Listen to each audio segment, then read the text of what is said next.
La Savoie et la Haute-Savoie doivent-elles se marier? Historiquement, les deux départements forment un territoire unique, très homogène, mais qu'en est-il aujourd'hui? La fusion est-elle possible? Est-elle seulement souhaitable? Que changerait-elle au quotidien? On en débat tout de suite dans Dimension Politique.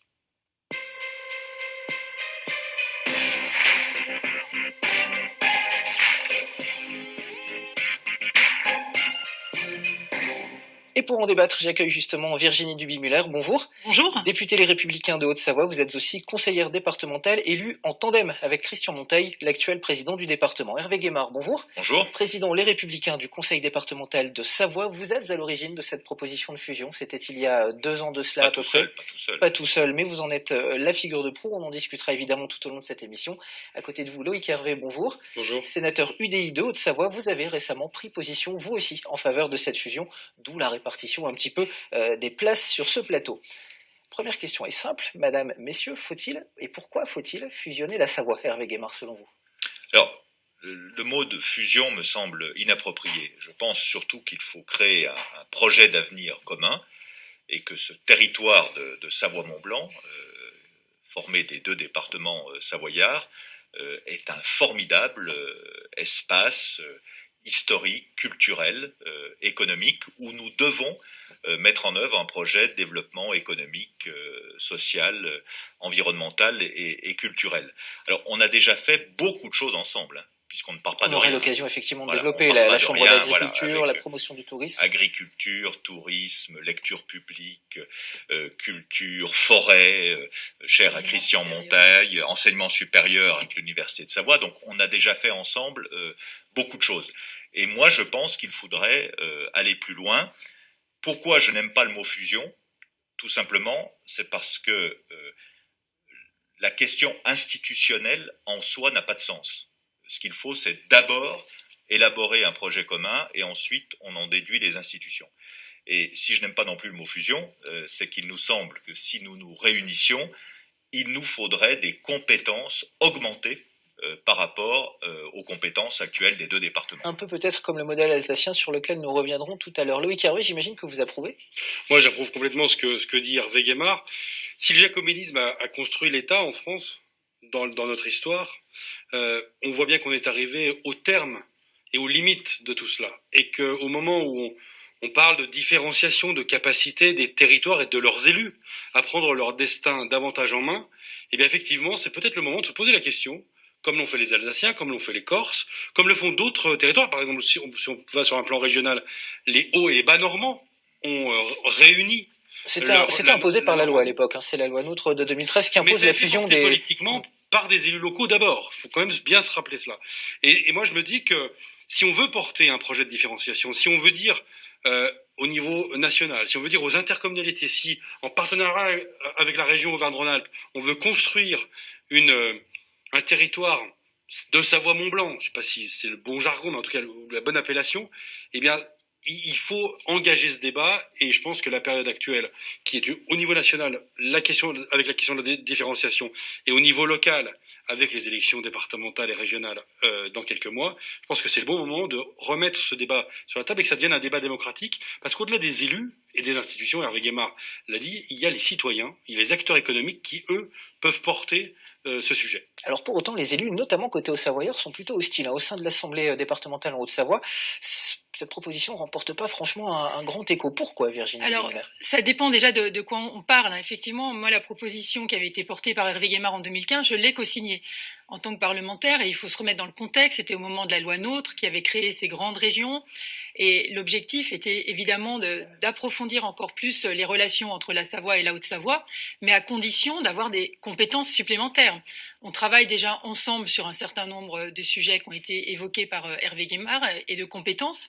Donc évidemment, on est prêt à aller plus loin, mais à ce moment-là, on souhaiterait que des compétences nous soient confiées par la région, le développement économique, la gestion des fonds européens, la gestion des lycées, donc qu'on soit une véritable collectivité, mais plutôt sur sur le modèle de la métropole lyonnaise ou de la Corse, mais pas forcément sur le modèle de la collectivité d'Alsace. Je pense qu'on y reviendra, mais finalement, ce qui se fait en Alsace aujourd'hui dans cette nouvelle collectivité, nous le faisons déjà sur tous les sujets concernés, en l'occurrence le transfrontalier, les routes, nous les pilotons également déjà depuis très longtemps. Donc pour nous, ce ne serait pas une révolution. Donc évidemment, nous sommes prêts à travailler avec les Savoyards sur ce projet, mais voilà, il faut réfléchir pour quelle finalité. Et pour nous, cela doit rester un moyen et au service évidemment d'un projet global qui permettra des mutualisations, voire des économies, mais il faut s'assurer évidemment que ce seront les objectifs escomptés. Et dans la plupart des fusions, on voit qu'il y a aussi des choses, ça peut être des coûts supplémentaires ou autres. Et puis, on a aussi, je crois, un besoin de proximité. Cette crise nous a rappelé à quel point, je dirais, les collectivités locales ont un rôle essentiel. Le département, je pense, est un bon échelon de proximité avec nos concitoyens. Les Français sont très opposés à la disparition des départements d'ailleurs. Et c'est une bonne chose, parce qu'il y a quelques années, on Il parlait de la disparition des départements. C'est plus vraiment le cas aujourd'hui. Non, mais j'en suis heureux. Nous en sommes rassurés et contents de voir effectivement que les Français sont conscients de l'utilité de cette collectivité et de son bon niveau de rapport, de relation avec nos concitoyens. Alors, on le disait en introduction, avant d'être deux départements, Savoie et Haute-Savoie étaient un territoire unique jusqu'en 1860, année du rattachement de la Savoie à la France. Je propose de plonger dans les archives départementales de Chambéry, et non pas d'Annecy, avec Marion Feutry et Maxime Kemener pour refaire un petit peu l'histoire de ce territoire. Nous sommes au château des Ducs à Chambéry. C'est ici que s'est joué l'un des épisodes clés de l'histoire des deux Savoies. Et pour en parler, je vais aller retrouver l'historien Bruno Berthier. Bonjour Bruno Berthier. Bonjour. Professeur à l'université de Chambéry. On est ici dans le salon jaune, c'est comme ça qu'on l'appelle. Oui, on l'appelle comme ça. Qu'est-ce qui s'est passé ici le 14 juin 1860 ? Eh bien, les représentants donc de l'État français, en la personne notamment du nouveau préfet Hippolyte Dieu, reçoivent des autorités du royaume de Sardaigne. Ce jour-là, le procès-verbal du transfert des deux départements savoyards actuels à l'État français est signé ici. La cérémonie est assez modeste puisque voilà, c'est une transition administrative. Les Savoyards ont déjà voté en avril. Le traité de Turin a été signé en mars. Donc on est dans un processus administratif qui manque un peu de lustre. Alors on voit qu'il y a un portrait là de Napoléon III et de l'impératrice Eugénie. Napoléon III avait tenu à consulter la population sur cette question de l'annexion de la Savoie à la France, et ça c'était complètement nouveau à l'époque. Évidemment, la manière dont est organisée cette consultation ne correspond pas aux standards démocratiques actuels. Il n'y a pas de bulletin non. Vouloir voter non, c'est ne pas aller voter. Les femmes ne votent pas. De toute façon, il n'y a pas d'urne, il n'y a pas de bulletin secret, il n'y a pas d'isoloir. Mais pour le 19e siècle, c'est quelque chose de très moderne. C'est aux archives départementales où nous retrouvons Sylvie Claus, la directrice adjointe, que sont conservées les traces de ce plébiscite. Donc là, qu'est-ce que c'est comme document ? Là, nous avons un recueil de textes officiels relatifs à l'annexion. Donc c'est l'explication du processus de vote et le détail du scrutin. Donc on voit qu'il y a 130 000 personnes qui ont voté pour sur 135 000 inscrits. Tout à fait.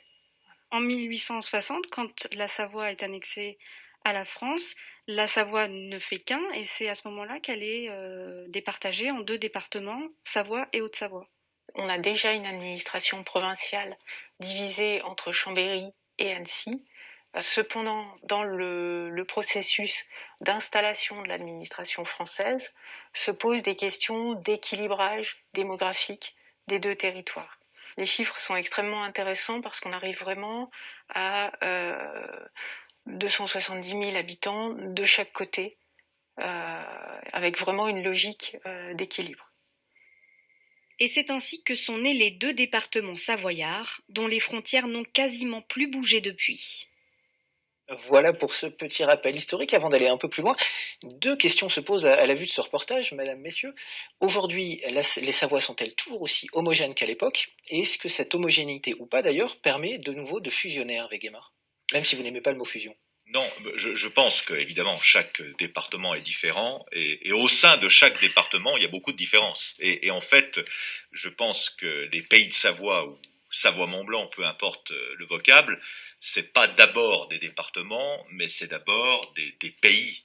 Et d'ailleurs, on retrouve les anciennes limites des États de Savoie, le Chablais, le Faucigny, la Savoie Qui reste propre, très marqué dans le chacun des Genevois, la départements. Maurienne, la Tarentaise, etc. Je pense que Savoie-Mont-Blanc, c'est une mosaïque de pays, voilà. Et certains sont en plaine, d'autres sont en montagne, certains ont du vignoble, d'autres n'en ont pas. Et c'est ça qui fait, certains ont des lacs, d'autres n'en ont pas. Et c'est ça qui fait la diversité de ces deux départements. Alors, ce qui est vrai, c'est que on a eu, notamment en Haute-Savoie, un développement démographique que mes collègues illustreraient mieux que moi, lié notamment à la sphère de coprospérité de Genève. Nous avons des relations beaucoup plus proches avec Grenoble que la Haute-Savoie, mais c'est partout pareil. Il y a toujours. Il est évident que cette question-là est plus sensible peut-être dans l'Albanais et du côté du Gine qu'elle ne l'est au bord du lac Léman ou à Pont-de-Beauvoisin ou aux Échelles en Savoie, qui sont plus proches de l'Isère, vous voyez. C'est ce qu'on Voilà, entend donc souvent dire. forcément. Mais je pense qu'on a, outre une identité culturelle évidente, avec une sorte de, j'allais dire, de patriotisme tranquille, d'identité tranquille, et qui est très spécifique en France, on a énormément d'atouts en commun. On a une industrie dans les deux départements, et l'industrie savoyarde d'ailleurs est souvent méconnue, on connaît mieux l'industrie La vallée de l'Arve, au notamment. Savoyard, qui sont des atouts que vous connaissez bien, incroyables. Loïc Hervé. On a un potentiel de recherche sur nos pôles d'excellence technologique incroyable. On a évidemment le tourisme, à nous deux, nous sommes la moitié du ski français. Une agriculture, grâce aux appellations notamment, qui sont dans les deux départements, à la fois fromagère et viticole. Avec une chambre d'agriculture commune, un office de promotion du tourisme commun également. Avec une caisse de crédit agricole unique, Pour avec autant, une chambre alors des on notaires va pas unique, citer les noms des banques, sinon on va être obligé de citer les autres, donc caisse d'épargne, etc. Voilà. Pour autant, Virginie Duby-Muller, vous êtes bien placée peut-être pour le dire, vous qui êtes élue de Saint-Julien-en-Genevois, on entend souvent dire que la Haute-Savoie est davantage tournée vers la Suisse aujourd'hui que vers sa voisine savoyarde. Est-ce que c'est vrai? Est-ce que ce n'est pas là un obstacle à un mariage? Oui, c'est vrai qu'on a vu l'évolution de notre département ces dernières années. On a le nord du département qui tire évidemment le reste de la Haute-Savoie. Alors bien sûr, on a une La région industrie d'Annemasse, le Chablais. importante sur la vallée de l'Arve. On a le secteur du tourisme, l'agriculture qui sont des vecteurs de croissance. Mais on a aussi cette proximité évidemment avec Genève qui tire aussi vers le haut notre département, qui génère aussi des difficultés. Mais notre département aujourd'hui, comme la Savoie, je crois, font partie vraiment des départements qui tirent l'activité du pays, des taux de chômage quand même extrêmement faibles. C'est le département le plus attractif de France. Absolument, à peu près 15 000 habitants de plus par an. Et si on compare aussi les deux populations, on est double, on a une population double par rapport à la Savoie. Donc on voit qu'on a le développement qui n'est pas le même, qui oblige aussi du coup à des infrastructures particulières. Il faut savoir qu'en Haute-Savoie, d'ici 2023, on va construire 4 collèges supplémentaires, alors que je crois qu'en Savoie, vous avez des secteurs, notamment en Maurienne, où peut-être certains collèges vont être amenés à disparaître. Donc on voit qu'on n'a pas la même dynamique. Pas là des complémentarités à jouer de développement. Moi, je suis absolument convaincu qu'on a des complémentarités à jouer et surtout qu'on a des projets d'avenir à écrire ensemble. Bon, je prends 2 sujets. Premier sujet, c'est la santé. Bon. Moi, je pense qu'il faudrait qu'on milite tous pour créer un CHU Savoie-Mont-Blanc. Parce que compte tenu de la population des deux départements, de l'excellence de nos établissements hospitaliers, du besoin de formation de professionnels de santé, il n'y a aucune raison. CHU, ça veut dire l'implantation d'une université de médecine, donc. Oui, un centre hospitalier universitaire, c'est une démarche tout à fait réaliste et il faut que nous la portions ensemble. Et je pense qu'une collectivité Savoie-Mont-Blanc, que j'appelle de mes voeux, serait tout à fait adaptée pour porter ce style de projet. Deuxième exemple, les transports. Je veux dire, tout se tient. La question du tunnel du Mont-Blanc, qui se posera un jour, pour les camions. Le projet Lyon-Turin. La question des déplacements de Genève à Grenoble. C'est-à-dire Genève, Annecy, Aix-les-Bains, Chambéry, Montmélian, Grenoble. Cette question se pose et aujourd'hui, à aucune échelle, elle n'est envisagée globalement. Si nous avions une compétence en matière de transport, je pense que ces sujets-là auraient été vus depuis longtemps. Est-ce que ça veut dire, Loïc Hervé, que la collectivité Savoie-Mont-Blanc, si elle existe un jour, doit prendre le pas sur la région? Le transport, c'est une compétence qui est aussi régionale. Moi, je Notamment le transport ferroviaire. n'opposerai pas du tout les collectivités ferroviaire, les unes avec les autres. Il y a un phénomène dans le pays qui est le phénomène de métropolisation. Si nous ne faisons rien, projetons-nous dans 20 ans, On le nous voit ne faisons ici rien. avec Grenoble et surtout avec Lyon. En laissant la carte des deux départements telle qu'elle est. Le risque, c'est de devenir l'arrière-pays de Grenoble et l'arrière-pays de Genève. Et du coup, cette identité historique, cet ensemble cohérent qui existe encore aujourd'hui, ça a été évoqué à maintes reprises par mes deux collègues, elle risque de s'effondrer sur elle-même. Donc il faut qu'on ait les ambitions d'une métropole bidépartementale, de ce territoire des Pays de Savoie qui est capable de porter des politiques publiques. Quand il s'agira d'aller discuter avec le pouvoir central à Paris, ou avec la région Auvergne-Rhône-Alpes, ou avec les intercommunalités qui, elles aussi, ont des compétences en matière de transport notamment, eh bien, on se trouvera un équilibre qu'on appelle la subsidiarité ou une capacité. Je reviens sur la question notamment de la différenciation. Si nous ne créons pas la collectivité, si nous ne sommes pas candidats, nous ne pourrons pas candidater à des expérimentations, une organisation différente des pouvoirs. Les Alsaciens, peut-être que le Bas-Rhin et le Haut-Rhin, ça a donné la collectivité européenne d'Alsace. Sauf qu'ils ont désormais l'outil entre les mains. Et à partir de cet outil, ils pourront aller solliciter la région Grand Est ainsi que... Avant de parler des Alsaciens, si vous voulez bien, on va faire un petit exercice. Nous, en tout cas, on s'est prêté à un petit exercice. On était posé la question aux Chambériens, dans un premier temps, de savoir ce qu'ils pensaient de la fusion des deux départements, du mariage des deux départements, pour pas reprendre le terme de fusion. Je vous propose d'écouter les Chambériens, plutôt intéressés et plutôt beaux joueurs quand on leur demande où doit être la capitale de cette collectivité. On les écoute. Au niveau de la région Rhône-Alpes, on est déjà pas mal placé au niveau économique et je pense que les deux, Savoie, Haute-Savoie, ça serait aussi un bon niveau économique pour travailler. Ouais. Et travaillant pour un groupe bancaire local, on travaille déjà sur les deux Savoies, donc pour nous c'est une évidence même de travailler tous ensemble. Il y a trop de communes, il y a trop de mairies, il y a trop de petites décisions. Ouais. Enfin, je pense que ça serait bien de faire un regroupement. Ouais. C'est la population qui doit en décider, uniquement la population. Ça s'appelle la démocratie. Est-ce qu'elles en ont envie seulement, ces deux régions, enfin ces deux départements, puisqu'on dit hélas que nous on est la couture et que la Haute-Savoie est la haute couture. Mais est-ce qu'il faut une capitale? Est-ce que vraiment... C'est une bonne question ça. Bon, à voter. Aix-les-Bains, c'est mieux la capitale. Pourquoi? Aix-les-Bains, c'est bien. À cause du lac? À cause du lac. C'est ni Annecy, ni... Moi, je vois mieux Annecy. Je sais pas, c'est plus grand, c'est mieux. Une grande ville. En tout cas, voilà qui vous fait beaucoup rire tous les trois. Plusieurs choses. Virginie Duby-Muller, vous représentez la haute couture aujourd'hui? C'est la blague qui est courante. Hein, on va la faire pour les gens spectateurs qui la connaissent Savoie, pas. Savoie. La différence entre la Savoie et la Haute-Savoie, ce serait comme la couture et la haute couture. Et la haute couture, voilà, c'est la différence. Mais au-delà de cette blague, est-ce que ça c'est le moyen mnémotechnique. Un petit complexe de supériorité des Hauts-Savoyards? Non, je ne crois pas. Vraiment, on a une bonne entente avec les Savoyards. On travaille ensemble sur de nombreux sujets.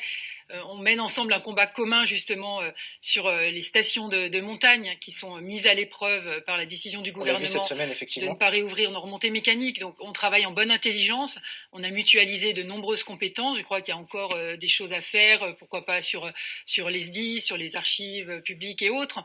Donc moi je suis tout à fait ouverte au dialogue et évidemment il faudra en décider avec l'ensemble des représentants de la collectivité départementale. Hervé Guémard, une capitale à Aix-les-Bains pour un territoire neutre, c'est possible? Oui, ou Faverges ou Ugine, à mi-chemin. Non, enfin je pense que... Ça va être une question qui va se poser nécessairement. Il y a deux questions capitale. qu'on me pose tout le temps. Alors la plaque d'immatriculation, est-ce que ce serait 73,5 Voilà, je sais pas. 734. Ça on saura le faire. 7A, 7B, sur la question de la capitale, veux dire, la question est résolue d'elle-même. Je veux dire, sur le Conseil Savoie-Mont-Blanc, pendant un moment, le siège a été Chambéry, maintenant c'est Annecy, et nous nous réunissons. Les bâtiments existent, on ne va pas créer de bâtiments supplémentaires. Donc ce sera pas Je précise d'ailleurs aux téléspectateurs que Savoie-Mont-Blanc n'a pas de coût de fonctionnement supplémentaire. Hein. C'est pas un étage supplémentaire dans ce qu'on appelle le millefeuille, hein, puisqu'on fonctionne à moyens constants. Et je précise aussi que si nous faisions la collectivité Savoie-Mont-Blanc, elle se substituerait aux 2 départements, mais ne se rajouterait pas aux 2 départements. Ça tombe bien que vous parliez de millefeuille, Hervé Guémard, parce que c'est aussi une des préoccupations des Hauts-Savoyards. On est allé poser les mêmes questions aux Annéciens, vous allez le voir, cette fois les réponses sont beaucoup plus mesurées et beaucoup plus chauvines aussi. On écoute. Moi, je pense qu'il y a des spécificités aux Savoyardes et des spécificités savoyardes. Ça va bien comme ça, quoi. Moi, j'ai pas d'avis très personnel, mais mon mari qui s'intéresse à ça, il est complètement pour. Alors, comme c'est pas dangereux, je me mets de son côté. C'est un plus. Plus on est grand, plus on est fort. Où est-ce que vous verriez la capitale? À Chambéry. Et pourtant, je suis d'Annecy. Ah ben, la capitale, j'aimerais bien que ce soit Annecy quand même. Mais ça me gênerait pas que ce soit Chambéry. Annecy, bien sûr. Ça va sans dire. Je vais vous taquiner, Hervé Guémard, mais aujourd'hui, Annecy est une beaucoup plus grosse ville que Chambéry. Est-ce qu'elle ne mérite pas le statut de capitale si la collectivité venait à se créer? Ça me dérange pas. Comme je le disais à l'instant, de toute façon, on a 2 bâtiments prestigieux qui sont des monuments historiques qui vont pas être détruits. Un à Chambéry, l'autre à Annecy. On a un hémicycle dans chacun de ces 2 bâtiments. Et très honnêtement, on peut très bien avoir siéger alternativement à Chambéry ou Annecy. Alors, où la question va se poser, ça ne concerne pas les élus que nous sommes, c'est est-ce qu'il reste de préfet ou pas? Parce que Alsace, oui. En Alsace, il reste de préfet. Pour l'instant. Voilà, en Alsace, il reste de préfet. Et le premier projet de fusion alsacienne qui a échoué il y a une petite dizaine d'années était lié au fait que les gens de Colmar ne voulaient pas voir disparaître leur préfecture. Voilà, bon.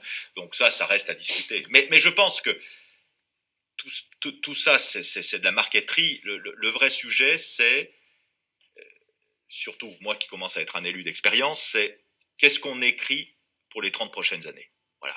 Je pense que le projet doit précéder la structure. Ce raisonnement-là, il est entendable, non, Virginie Dubliner, de se Je projeter suis sur, d'accord, la question c'est pour en faire quoi? Enfin voilà, Ouais. quel est le projet politique qu'il y a derrière, au niveau évidemment des citoyens?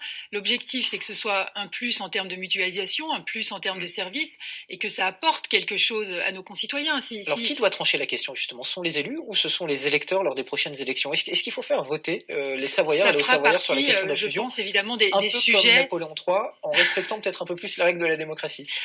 Je pense que ça fera évidemment partie des sujets de campagne et ce seront aux conseillers départementaux de s'exprimer sur cette fusion ou pas. Après, pourquoi pas faire participer la population comme l'avait fait Napoléon III, c'est effectivement intéressant, mais moi je pense que c'est quand même aux conseillers départementaux de s'en saisir. On avait eu l'occasion de travailler dessus, il y avait quand même ce document qui a été réalisé en 2015, donc on a quand même étayé un certain nombre de choses. Sur certains aspects, effectivement, c'est positif, sur d'autres, c'est pas forcément... On a un vrai débat, ce débat n'a pas eu lieu en fait. Alors, est-ce qu'il doit avoir lieu lors des élections départementales de juin dans la campagne? En tout cas, moi, je porterai ce sujet pendant le cadre des élections départementales, mais ce ne sont pas les élections départementales qui seront juges de paix de cette question. Il ne faut pas se raconter d'histoire.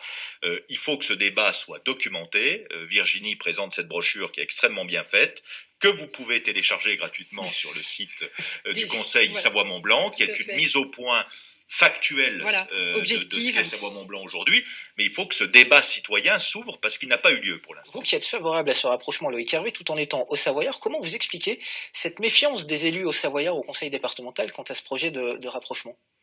D'abord, je respecte moi toutes les positions, c'est-à-dire que je comprends qu'il y ait des personnes qui soient totalement hostiles. Pourquoi est-ce qu'il va entre les Savoyards plutôt favorables et les Hauts-Savoyards? Sur toi, on n'entend pas du tout les réticences que vous évoquiez en présentation, pardon, mais non, il y a quand même, non, c'est pas aussi flagrant que ça. Et dans la population, et notamment dans les milieux économiques, il faut se mettre aussi à l'écoute donc pour les milieux économiques, bien sûr, mais les élus du département de Haute-Savoie pour les élus du département, comment on explique cette différence? Encore une fois, il faut avoir le temps du débat. et avoir un cadre qui permet de poser l'ensemble des éléments. Et c'est vrai que sur un plan institutionnel, le Conseil Savoie Mont Blanc existe, il y a des éléments concrets, tangibles qui existent, il faut continuer de collaborer et organiser le débat et ensuite que les élus des deux départements fassent leur choix. Et en tout état de cause, ce serait valable qu'en 2027, parce que ça suppose une réforme de la carte des cantons. Aujourd'hui, vous avez 38 conseillers départementaux en Savoie, vous en avez 34 en Haute-Savoie, donc il y a un déséquilibre. Donc de fait, il faudrait évidemment une réforme. Que plus d'élus Haut-Savoyards, c'est pas ça aussi qui fait que ça bloque un petit peu? Bah, aujourd'hui, sachant que les Haut-Savoyards, vous le disiez tout à l'heure, de fait, il y a un déséquilibre. Donc. Il faut à l'évidence un redécoupage cantonal. Moi, je l'ai ça paraît légitime et assez logique. Mais avant que le redécoupage se fasse, on peut très bien imaginer un système où on décide que toutes les décisions soient prises à la majorité qualifiée, c'est-à-dire des 2/3.